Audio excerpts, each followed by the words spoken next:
Hi again. Welcome back to the podcast. It's me, Becca. This time we have a fantastic interview, as always. Don't want to toot our own horn. But no, it's a good one with Simon Höfele, the trumpet soloist and barista. Um, the fact that we start off talking about how incredibly warm it is where he is might indicate that we did this some time ago, kind of in the early days of summer 2023. It's very, very chilly right now, so it's kind of hard to imagine sitting in the same room, kind of sweltering. But yeah, it was this year, just a few months ago. It was a pleasure to speak to Simon. I mean, obviously, he's one of my trumpet idols. I'd always kind of seen him floating around on the old Instagram or albums or whatever, and he always seemed a bit kind of, I don't know, just like adventurous, and I was always excited to hear him play, let alone excited to talk to him on Zoom. I admit I was unfortunately very hungover, so you don't hear very much from me suspiciously. Anyway, yeah, a little life update from me. Things are busy. I feel like I always say that. Things are busier this term because I've started my level 4 diploma in counselling, which means I'm doing a bit more kind of my hours are a lot more packed in for less money or no money, so I'm trying to kind of make up where I can by working, teaching or cat sitting or whatever. So it's a bit busier there, but there also have been some really lovely experiences. This week I was recording in Stroud and kind of the Bristol area, Gloucester area, with an artist called Cosmo Sheldrake, who I hadn't really been that familiar with his work before, but it was just such a different experience for me, as a classically trained trumpet player, to go and do a more I don't even know how you would describe the genre of music, but definitely not classical. There was even some improvisation. Oh my goodness. So it was definitely outside my comfort zone, mixed in with the fact that I was being hosted by somebody that I didn't know very generously, and I was working with people that I didn't know in an area that I didn't know. All these things that can tend to make me a little bit on edge or kind of socially a bit burnt out. And I am really proud of myself for just saying yes, going along, doing the job, and I had a really great time. And you kind of forget that you don't have to be the best at the thing that you're doing. You just have to do a good job and get along with people there. It was just so much more about how you're getting along with other people and working with people than, the tone or the articulation or the tuning. I mean, of course, those things are important, but it was just such a good reminder of, oh my goodness, music can be so fun. And I am qualified to do this. Maybe not a massive jazz solo, but I am qualified to do some props, or whatever it is. Maybe a bit reductive, but I had a great time. Yeah, there have been a few awful things happen in life and some really, really great things happen in life. And I'm just trying to balance my emotional roller coaster in life at the moment. So hopefully the next time you hear from me, life will be a bit more middle of the road. No surprises, thank you. So that's probably enough from me, to be honest. There'll be a chatty episode with me out at some point and Hattie, but for now, let's hand over to me, Hattie, and Simon. Enjoy. Things Musicians Don't Talk About is supported by the Royal Society of Musicians. Since 1738, they have been providing vital financial assistance, advice, and guidance to music professionals unable to work due to accident, illness, stress, or anxiety. Whether you're working as a performer, administrator, technician, or teacher, and everything in between, they're there to help. If you know of someone in need, you can contact them in confidence by visiting their website, which is www.rsmgb.org, or you can contact them by ringing 020 7629 6137. Support their work by becoming a member or donating today.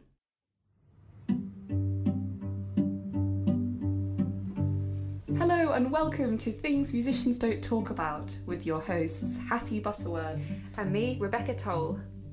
Within our vibrant musical world, it can often feel that the struggles and humanity of musicians is lost and restricted. Having both suffered in silence with mental, physical, and emotional issues, we are now looking for a way to voice musicians' stories, discuss them further, and to connect with the many others who suffer like we have. No topic will be out of bounds, as we're committed to raising awareness for all varieties of struggle.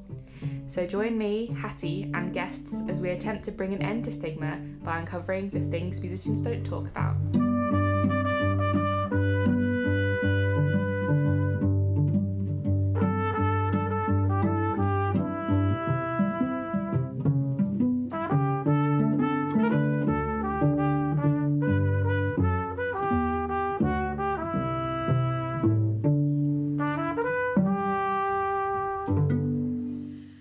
Hi everyone, we're here today on Zoom, very excitingly, with the amazing Simon Höfele.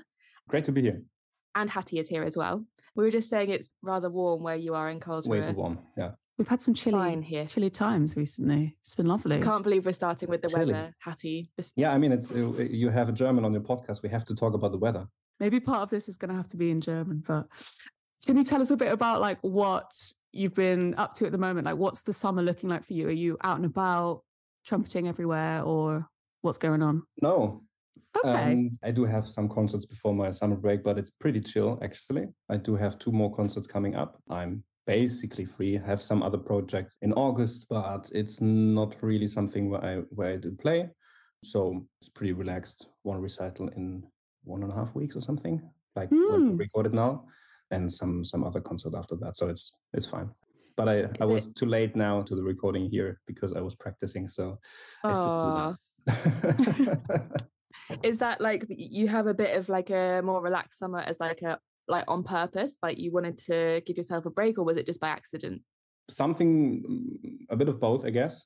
I'm not a big fan of festivals. I hate to play outside.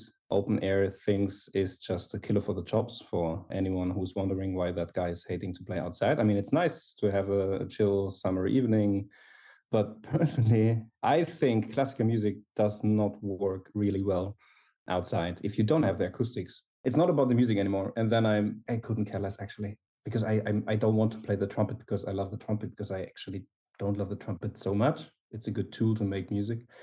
I prefer not to play open air. I'm always very happy if I'm not very busy in the summer. Also, if it's like 3,000 degrees outside, I just don't want to play my heart out, die on stage. That's not what I want to do. Mm-hmm. I feel like you've already given us so much to draw on. It's like, yes, the honesty is just like right there from the start. We love it. That's really interesting though about the like not loving the trumpet as an instrument, but more as like a vessel to make music with. Because I feel like Rebecca's said similar things before.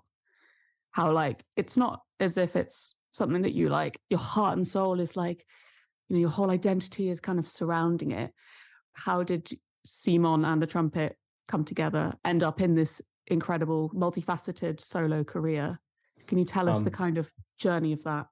The journey is pretty boring, actually. Yeah, go on. I don't mind boring. Like in front of a big mirror, I have a small trumpet, which is basically like a fanfare instrument thingy, which my father bought when it was basically mid of the 90s.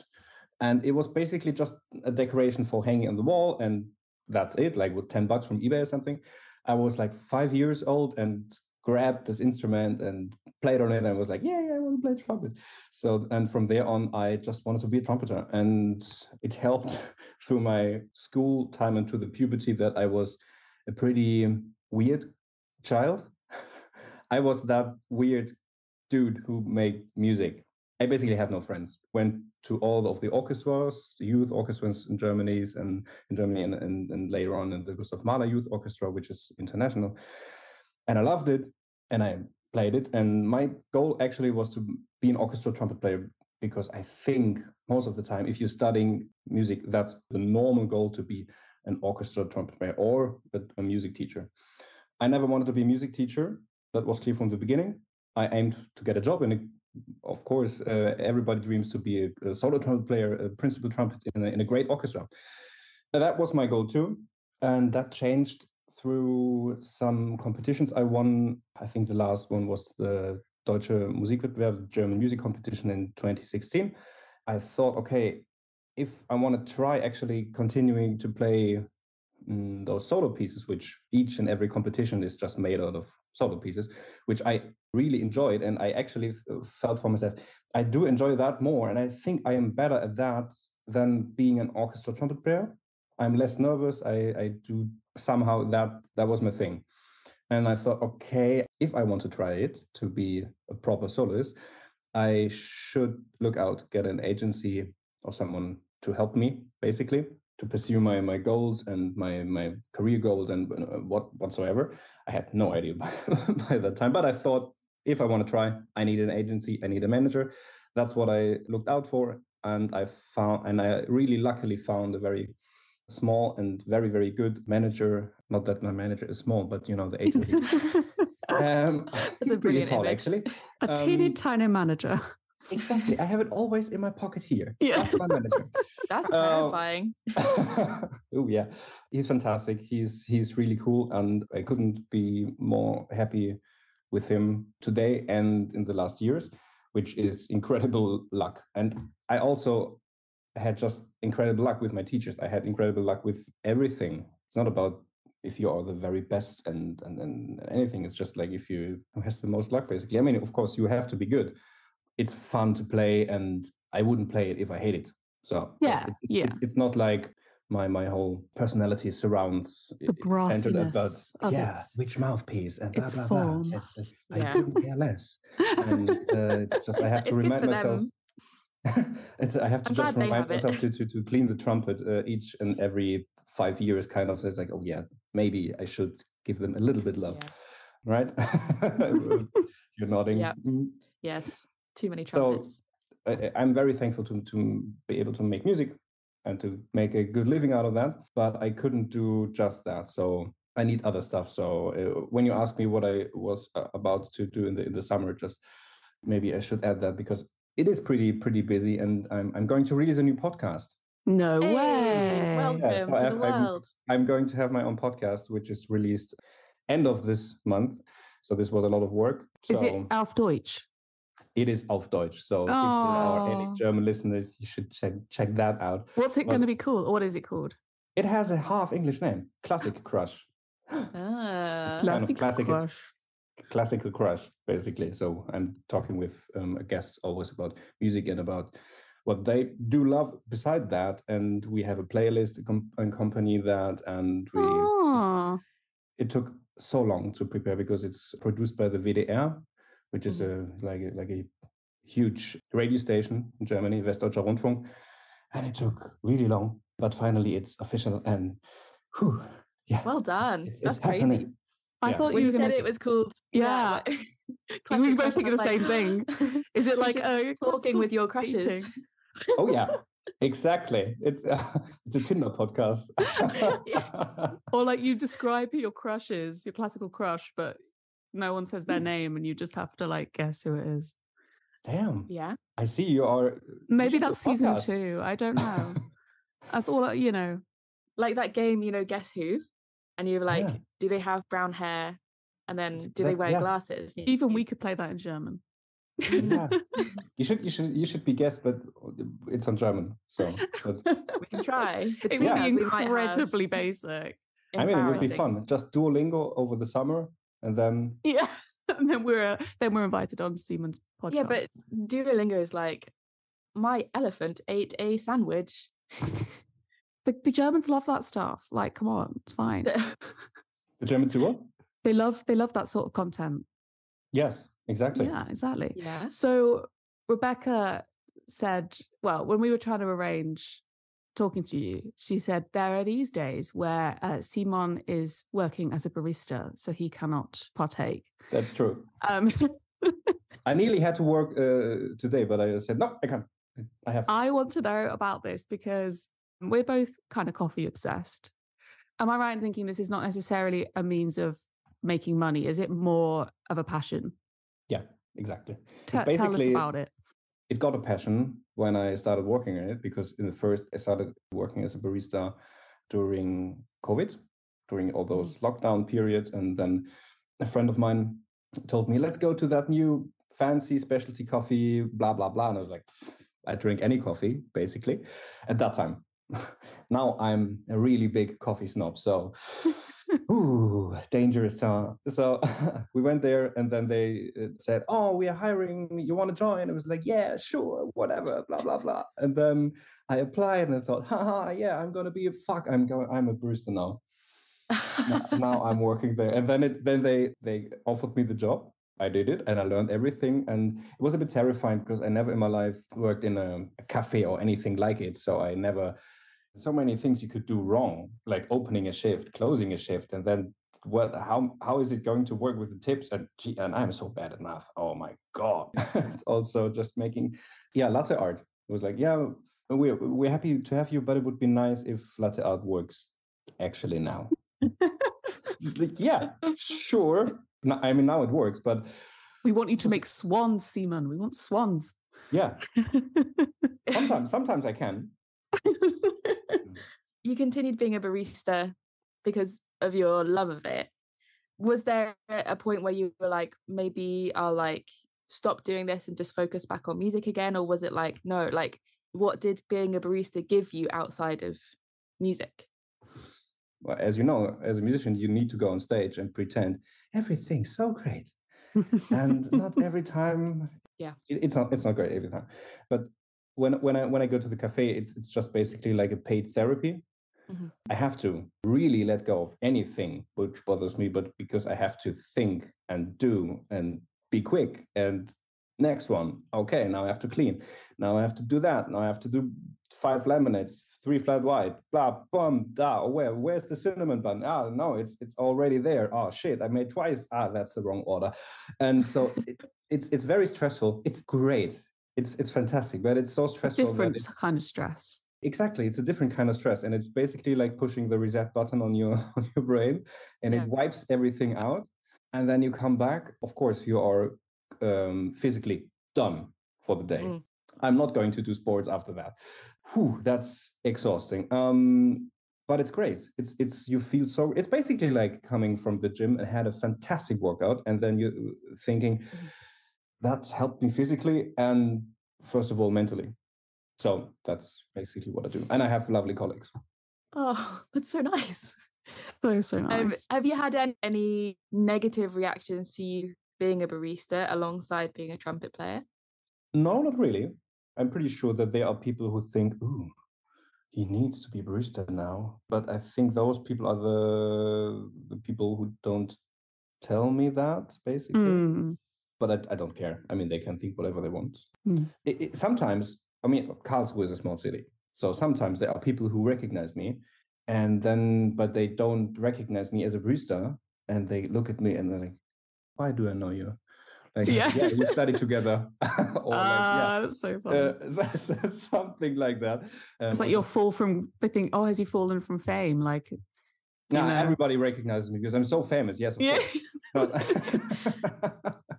I mean, I think you're quite famous. I do had some people, some trumpet players who recognized me, which made me feel, of course, so great. It's the best. It's not, how you say, a regularity to be recognized by someone. But I don't do that for that. I get to drink the best coffee during work. I get paid for that. I have lovely colleagues, new friends. What's not to love, honestly? And I even get paid for that. Not much, but it adds up. You're making me want to be a barista now. That's honestly the thing I would recommend to basically anyone. I have a good friend of mine who is so jealous of it from the beginning. You maybe know him, Ryan Bancroft. He's. Oh yeah. Jesus. Oh my! I have that coffee next. I want to. I so bad. You think I can't do it? Oh, I would love him to do it. So maybe we could. I think Ryan is far too busy. I'm pretty sure he should make time, but too busy. Hattie, you would be a bad barista. I would. I was a barista. Well, I wasn't a barista, but I worked in a hotel that had a coffee machine, so I had to make coffee, but it was dreadful. But why would you be a bad barista? I don't know. She likes to. Out. Oh right. It's very stressful if there's a line, 10 people waiting and being, where's my coffee? And Germans can be very. Wo ist mein Kaffee? Yeah. Oh yes. So we actually, well, I don't know if this was the first time Rebecca saw you, but we saw you play last summer Oh yeah. at This Classical Life Live Oh, at Alexandra fun with Palace. Jess. Yeah. We were there. You were Wow. there. We were We were there. there. And this Woo. kind of, I think this is what kind of sparked the idea of talking to you. But also you've had quite a lot of relationships with UK orchestras, and even your latest CD is with the BBC Symphony Orchestra. Even my first one. Your first one? Like not my first one, but the first one with that label I'm working now. So Oh, Scottish so what Symphony label and is the it? BBC National Orchestra of Wales. It's the label is called Berlin Classics. Oh wow! It's a pretty big independent label in Germany, but I think internationally it's not that well known. It's something, I guess, like maybe like Naive Records from France, which is really big in France, but maybe not everyone abroad knows about it. I don't want to talk shit about Naive or any label. So if You're not talking shit, you're just saying it's very hipster and cool. I mean, I'm very happy because the CDs and the albums always look very good. So they have a very good distinguished style and they pay a lot of attention, which not every label does. That's fair enough to say. Yeah, I'm very picky when it comes to something like that, because if I play my ass off and do everything to make a good recording and then it looks very bad, then I wouldn't be very happy. It doesn't represent like the project you want to. Sometimes it can be very, very easy to make it look fantastic and timeless. And I think they have a good, sleek design language. They always try to produce the albums. But of course, that's not the only reason I'm there with it. That's a nice side effect. You do photography as well, right? I do. Another thing. That was basically my thing before coffee came along. I can't do everything. Now also with the podcast and photography and being a barista, I'm just realizing I'm checking all the hipster marks. I'm also into bikes. Ooh, that's very something. Jesus Christ. Red flag. It's like bingo. Hipster bingo, yeah. It's just really interesting to me how like you've introduced 3 new works, I guess, or like lesser known contemporary works through this album rather than doing, I mean, I think you've done like Haydn and that before. Is that right? That was the album with the BBC Scottish and the BBC National Orchestra of Wales. Okay, so this one is Christian Jost, who I love, Toshio Hosokawa, who I also love, and Zimmerman, who I also love. So I was just like, who I actually really hate. No. But can you tell us about like contemporary music and the trumpet and why you wanted to showcase these composers who like, I only know because I worked for their publisher. So 2 of them anyway. Why do you want to bring this kind of contemporary trumpet music to the fore through this album? I do think basically a very plain explanation for these 3 pieces. I think these are the big 3 in the contemporary world for the trumpet, at least for me. There are many different ones, but I think they work also very, very good together.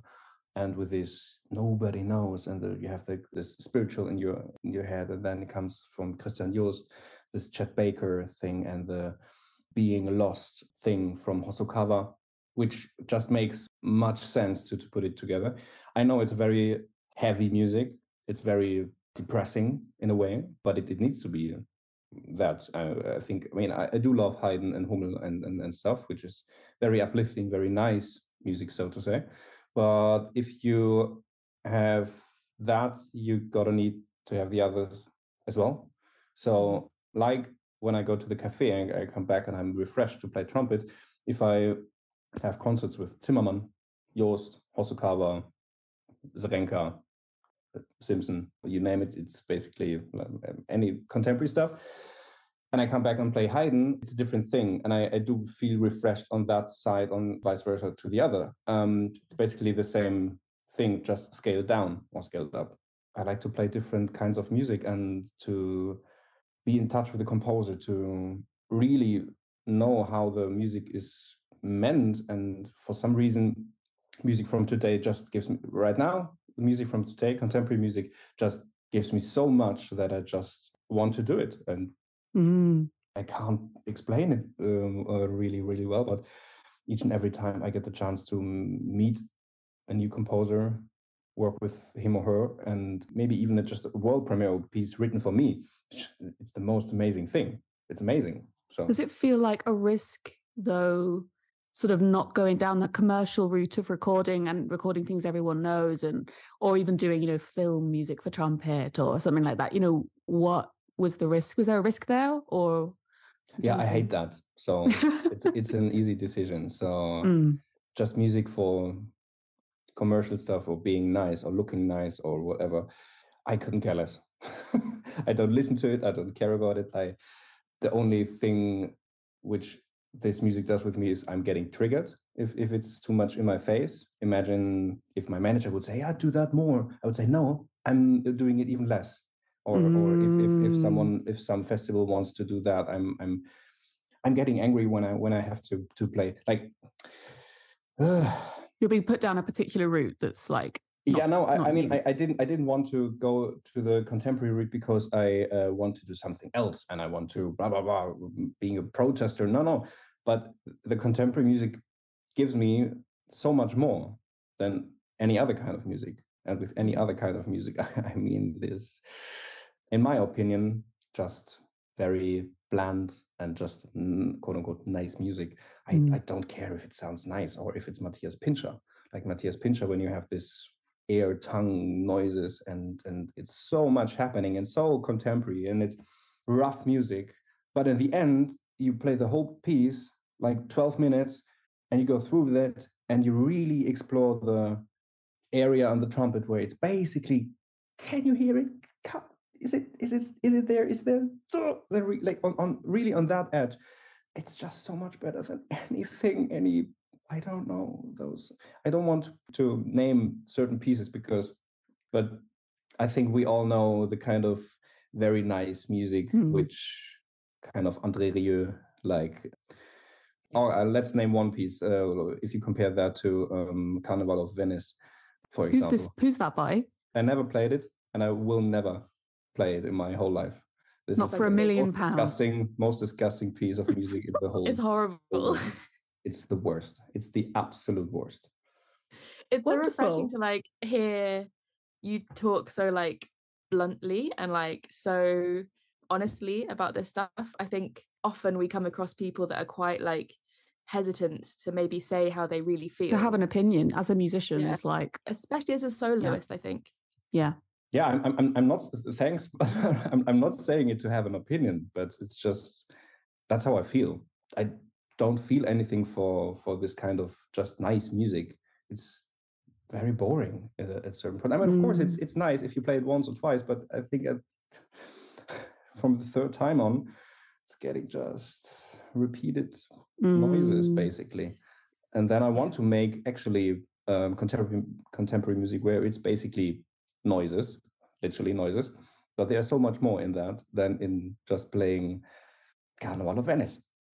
I think it's also refreshing to hear, I don't know, you have these passions, you do them, you don't care what other people think, you're going to do what you like doing. And I think that's very powerful. And particularly, I don't know if it's the same as in, I don't know, in London and the UK, it feels like people are really having to do a lot of stuff that they don't want to do.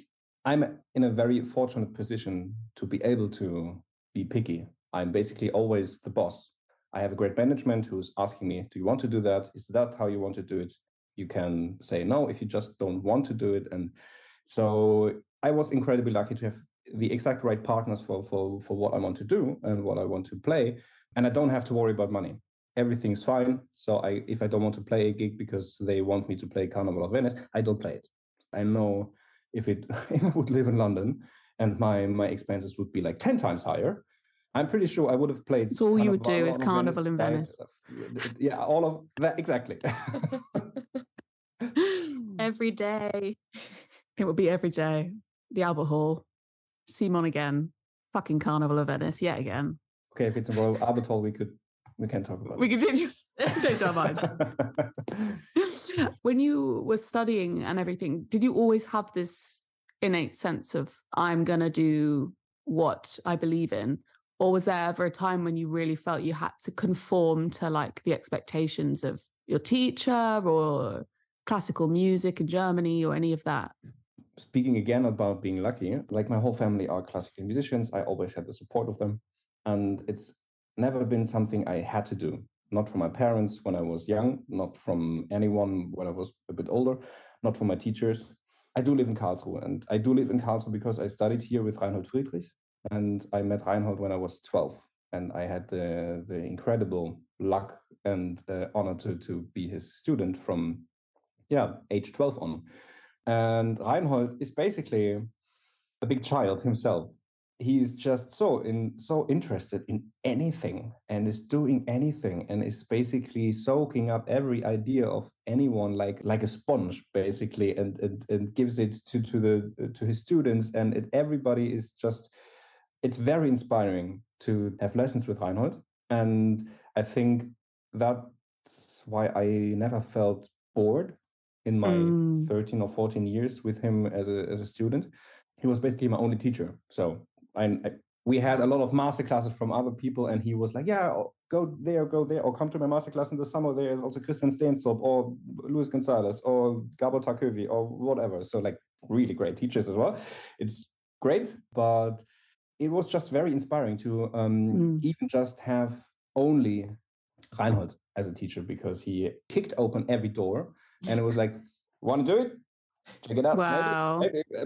I don't care. Next one, bam. Next one, bam. So it was really fun. It was never about, you have to do more Haydn and more Probespielstellen, and then you have to do that and only that, and how dare you to play Hindemith or something. It's never been like, or vice versa. Of course, you should play a bit of Haydn. You should play orchestral excerpts if you want to get a job in an orchestra.